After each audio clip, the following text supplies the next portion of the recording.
पाकिस्तानी अदाकारा आयशा उमर की एयरपोर्ट पर एक्सरसाइज करने की वीडियो वायरल हो गई। मारूफ पाकिस्तानी शोबिज स्टार आयशा उमर, जो कि ड्रामा बुलबुले की निस्बत से खूबसूरत के नाम से भी पुकारी जाती हैं, इन दिनों स्विट्जरलैंड के शहर जिनेवा के दौरे पर हैं। फिटनेस फ्रीक कहलवाई जाने वाली आयशा उमर एयरपोर्ट पर भी अपने इस शौक को काबू में नहीं रख सकी और एयरपोर्ट पर ही वर्जिश करना शुरू कर दी। आयशा उमर ने photo and video sharing app Instagram पर एक स्टोरी पोस्ट की, जिसमें वो एयरपोर्ट की पार्किंग में भी एक्सरसाइज करती दिखाई दी। मदाहों ने आयशा उमर के इस तर्ज अमल की दाद दी और कहा कि इंसान जहां भी हो उसे एक्सरसाइज जरूर करनी चाहिए। आयशा उमर ने भी स्टोरी के कैप्शन में लिखा है कि जरूरी है, जिससे बाज़ाहिर वो ये बताना चाह रही है कि जिस्मानी मशक करना हर जगह जरूरी है, चाहे वो एयरपोर्ट ही क्यों ना हो।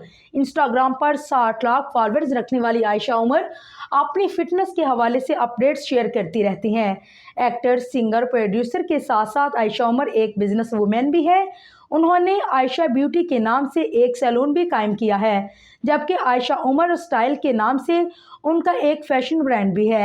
आयशा उमर पाकिस्तान की सबसे मशहूर और सबसे ज्यादा मुआवजा लेने वाली अदाकाराओं में से एक हैं। उनको स्टाइल आइकॉन भी माना जाता है। 2019 में उन्हें वारसी बैनुल-अक़वामी तंजीम ने तमगा फख्रे पाकिस्तान से नवाजा था।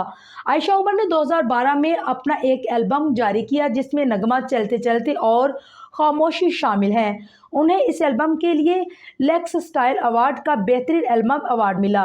आयशा उमर ने अपनी फिल्मी कैरियर का आगाज 2015 की कामयाब रोमानवी फिल्म कराची से लाहौर से किया। उसके बाद जंगी फिल्म यलगार 2017 में मामन किरदार अदा किया। अदाकार के मशहूर ड्रामों में बुलबुले और गुलजार जिंदगी शामिल हैं।